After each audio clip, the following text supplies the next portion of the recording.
एक पूर्व प्रधानमंत्री थे जो 10 वर्षों तक सुने नहीं गए। ये कांग्रेस की मजबूरी है, अब दिखते भी नहीं है और सुपड़ा साफ कांग्रेस का हो रहा है। तो राहुल जी की इस तरह की बयानबाजी करना बनता है। पर राहुल गांधी जी कभी जनेऊ पहनते हैं, कभी मंदिर में जाने का प्रयास करते हैं, लेकिन ये दिखावा लोगों को रास नहीं आता। केंद्रीय वित्त राज्य मंत्री पिछले 2 दिनों से अपने गृह जिला हमीरपुर के दौरे पर है। इस दौरान उन्होंने लोगों की जन समस्याओं को सुना।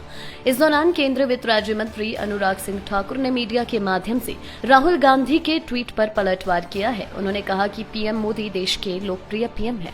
कांग्रेस के पूर्व पीएम को 10 वर्षों तक कहीं भी नहीं सुना गया, लेकिन पीएम मोदी देश की जनता से सीधा संवाद कर रहे हैं और चुनाव प्रचार में जुटे हैं। उन्होंने कहा कि पश्चिमी बंगाल में चुनावों का चौथा चरण बीत चुका है, लेकिन गांधी परिवार में वहां पर चुनाव प्रचार की हिम्मत नहीं हुई। वहीं उन्होंने कहा कि कांग्रेस पार्टी देश में 40 सांसदों तक सीमित होकर रह गई है और यही उनकी हताशा को दर्शा रहा है। प्रधानमंत्री मोदी जी देश यानी दुनिया के लोकप्रिय नेता हैं। देश के हर कोने में उनकी मांग है। एक पूर्व प्रधानमंत्री थे जो 10 वर्षों तक सुने नहीं गए। एक आज प्रधानमंत्री हैं जो जनता से सीधा संवाद भी करते हैं और चुनाव में प्रचार प्रसार भी करते हैं।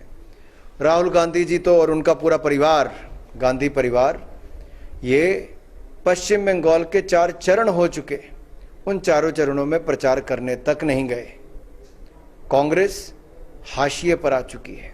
कभी 400 सीटों की पार्टी थी, 400 सांसदों की, 40 सांसदों तक सिमट कर रह गई है। ये कांग्रेस की मजबूरी है, अब दिखते भी नहीं है और सुपड़ा साफ कांग्रेस का हो रहा है। तो राहुल जी की इस तरह की बयानबाजी करना बनता है। वहीं बंगाल में कांग्रेस पार्टी के द्वारा भाजपा पर लोगों को बांटने के आरोपों पर अनुराग ठाकुर ने कहा कि कांग्रेस को खुद लोगों को जवाब देना चाहिए कि बंगाल में कांग्रेस पार्टी कम्युनिस्ट पार्टी के साथ गठबंधन कर चुनाव लड़ रही है, तो वहीं केरल में उनके खिलाफ। उन्होंने कहा कि कांग्रेस खुद बताए कि किन मुद्दों पर कांग्रेस ने कम्युनिस्ट पार्टी के साथ गठबंधन किया है। वहीं उन्होंने कांग्रेस पर फायदा लेने के लिए तुष्टीकरण की नीति अपनाने के आरोप भी लगाए हैं। देखिए, कांग्रेस को यह जवाब देना होगा कि पश्चिम बंगाल में वो कम्युनिस्टों के साथ समझौता करके चुनाव लड़ रहे हैं और केरल में, जहां से वो राहुल गांधी जी सांसद हैं, वहां पर कम्युनिस्टों के खिलाफ लड़ रहे हैं।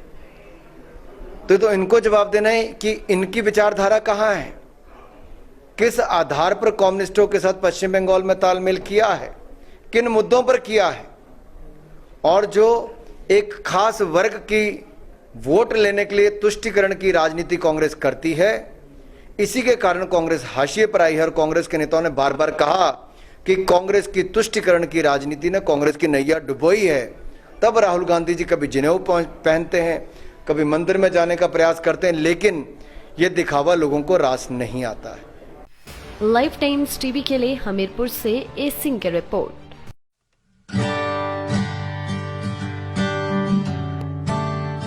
हाथों पर होते हैं ऐसे कई बैक्टीरिया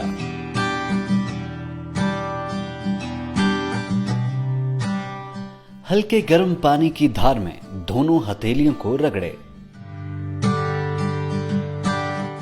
थोड़ा सा लिक्विड साबुन लेकर हथेलियों को मले। हथेलियों के पीछे और उंगलियों को अच्छे से मले।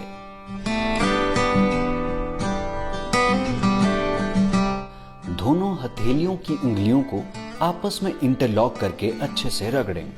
अंगूठे के आसपास और उंगलियों को अच्छे से मलें। नाखूनों को अच्छे से मलकर धोएं।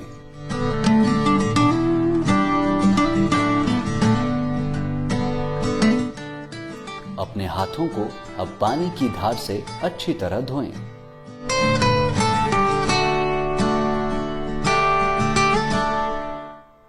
हाथों को अच्छी तरह से पोंछकर सुखा लें और नल को भी साफ कर दें।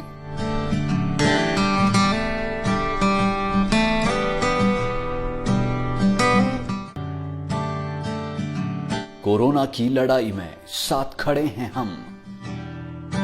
लाइफ टाइम्स टीवी द्वारा जनहित में जारी।